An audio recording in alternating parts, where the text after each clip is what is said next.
Hello दोस्तों, स्वागत है आप सभी का आपके अपने यूट्यूब चैनल पर। आज हम करने जा रहे हैं साइंस का एक इम्पोर्टेंट टॉपिक, विटामिन के प्रमुख कार्य, प्रभाव, स्रोत एवं कमी से होने वाले रोगों की सूची, जो 1 नंबर का आपके सभी एग्ज़ाम में ज़रूर आता है। तो विटामिन के स्रोत, कार्य और इसके प्रभाव के बारे में जान लेते हैं। तो सबसे पहले विटामिन किसे कहते हैं? विटामिन एक जटिल कार्बनिक पदार्थ होते हैं तथा शरीर के उपापचयी क्रियाओं में भाग लेते हैं। इन्हें वृद्धि कारक भी कहते हैं। इनकी कमी से अपूर्णता रोग हो जाते हैं, जैसे कि कार्बन, ये कार्बन, हाइड्रोजन, ऑक्सीजन, नाइट्रोजन तथा गंधक आदि तत्वों से बने सक्रिय एवं जटिल कार्बनिक यौगिक होते हैं। ये अल्पांश में हमारे शरीर की स्वास्थ्य एवं निरोग रखने के लिए आवश्यक होते हैं। इनकी कमी से अनेक रोग हो जाते हैं। इन्हें 2 वर्गों में बांटा गया है। एक तो जल में घुलनशील विटामिन जैसे कि बी और सी, और वसा में घुलनशील विटामिन जिसमें है विटामिन ए, डी, के। और विटामिन की खोज किसने करी? तो विटामिन की खोज F.G. हॉपकिंस ने की थी, परंतु इसे विटामिन का नाम फंक ने दिया था। विटामिन कार्बनिक यौगिक हैं जो शरीर के विकास एवं रोगों से रक्षा के लिए आवश्यक होते हैं। यह ऊतकों में एंजाइम का निर्माण करते हैं। विटामिन डी हमारे शरीर में स्वतः ही बनता है, जबकि विटामिन के आंतों में उपस्थित कोलोन नामक बैक्टीरिया बनाता है। विटामिन की कमी से होने वाले मुख्य रोग हैं। विटामिन ए की कमी से रेटिनॉल व जिप्थोरेमेलिया होता है। विटामिन बी की कमी से बेरीबेरी या रक्ताल्पता होती है। विटामिन सी की कमी से स्कर्वी होता है। विटामिन डी की कमी से रिकेट्स या ऑटोमेलेसिया होता है। विटामिन ई की कमी से प्रजनन की शक्ति का कम हो जाता है। और विटामिन के की कमी से रुधिर का थक्का देर में जमता है। तो सूची के हिसाब से पढ़ लेते हैं। सबसे पहले बस हमें घुलनशील विटामिन के बारे में जान लेते हैं। विटामिन है विटामिन ए। यह हमें दूध, मक्खन, अंडा, जिगर, मछली का तेल से मिलता है और ये नेत्रों की रोड्स में रोडोप्सिन का संश्लेषण एप्थीलियम स्तर में वृद्धि करता है, और इसकी कमी से हमारे रतौंधी होती है, जिसे हम नाइट ब्लाइंडनेस कहते हैं। विटामिन डी आगाकल्सोनिक फेरोल यानी आगाकल्सोनिक फेरोल या कालोकाल्सोफेरॉल मक्खन, जिगर, मछली का तेल, गेहूं, अंडे से मिलता है। ये कैल्शियम फास्फोरस का उपापचयन हड्डियों और दांतों के लिए वृद्धि करता है।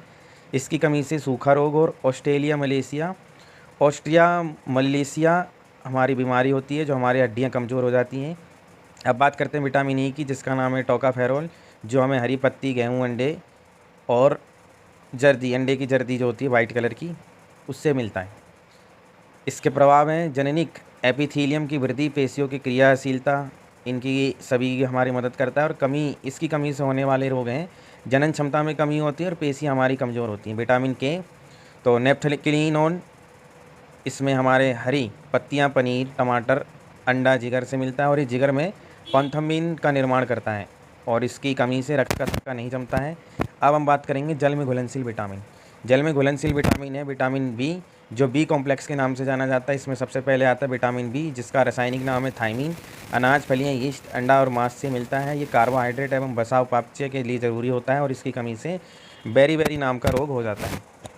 B2, जिसे राइबोफ्लोविन कहते हैं, पनीर, अंडा, यीस्ट, हरी पत्तियाँ, गेहूँ, जिगर, मांस में से हमें मिलता है। ये उपापचय व महत्वपूर्ण FAD का घटक होता है। इसकी कमी से कोलासिस, ग्लाइसेटिस तथा साबरिक डमटाइसिस नाम की बीमारियां होती हैं। B3 की बात करें तो नियासिन, निकोटिनिक एसिड, इसका रासायनिक नाम है। यीस्ट, अंडा, जिगर, मांस, दूध, बादाम, अखरोट, टमाटर, मूंगफली, गन्ने से मिलता है, और ये इसकी कमी से चर्म रोग, वृद्धि कम, बाल सफ़ेद, हाथ पैरों की जोड़ अकड़ना, शरीर में सूजन आना, नींद कम आना, मूत्राशय मसाने में दोष आना होता है। B5 पेंटोथेनिक एसिड, मशरूम, अंडा, सूरजमुखी के बीज, शकरकंद, एवोकाडो, ब्रोकली, आलू, बीन्स, मटर, दाल, दुर्गंध, दूध, नट्स और ड्राई फ्रूट, चिकन, मछली आदि चीज़ों से हमें मिलता है, और इसकी कमी से दस्त, सीने में जलन, डिहाइड्रेशन, पानी की कमी, जोड़ों में दर्द, सूजन, रक्त वाहिकाओं का सख्त होना, अवसाद आदि जैसी चीज़ें हमें होती हैं। B6 पायरोडॉक्सिन, दूध, यीस्ट, मांस, अनाज, जगह, सब्जी, दाल व फलों से ही मिलता है। प्रोटीन एवं अमीनो अम्ल उपापचय में यह हमारी महत्वपूर्ण भूमिका निभाता है, और इसकी कमी से खून की कमी, चर्म रोग और पेशी ऐंठन होती है। B12 साइनोकोबालामिन, जो मांस, मछली, अंडा, जिगर, दूध, बैक्टीरिया से मिलता है। यह हमारी वृद्धि रुधिराओं का निर्माण करता है, और इसकी कमी से भी हमारे यहाँ पर बॉडी में रक्त की कमी और धीमी वृद्धि होती है। अब बात करते हैं विटामिन फॉलिक अम्ल समूह, जिसमें हमारे आते हैं हरी पत्तियों से मिलने वाले कुछ, हमारे जिगर, सोयाबीन और यीस्ट, गंध, ये इन सब से मिलता है फॉलिक एसिड, और इसका प्रभाव होता है हमारी रुधिराणुओं का निर्माण करता है, DNA का संश्लेषण करता है, रक्तहीनता और धीमी वृद्धि, ये इसकी कमी के कारण है। H बायोटीन, यीस्ट, मूंगफली, अंडा, गेहूँ, चॉकलेट, सब्जी, फल आदि से मिलता है। वसीय अम्लों के संश्लेषण एवं ऊर्जा उत्पादन के लिए बहुत ज़रूरी होता है और इसकी कमी से चर्म रोग, बालों का झड़ना और तंत्रिका तंत्र में विकार होता है। सी, एस्कॉर्बिक एसिड नींबू वंश के फल, टमाटर, सब्जियां, आलू व अन्य फलों से हमें प्राप्त होता है। अंतर कोशिकाएं, सोमट, कालाजन तंतु, हड्डियों के मोटिक्स, दांतों के डेंटन का निर्माण करता है। स्कर्वी रोग होता है इसकी कमी से।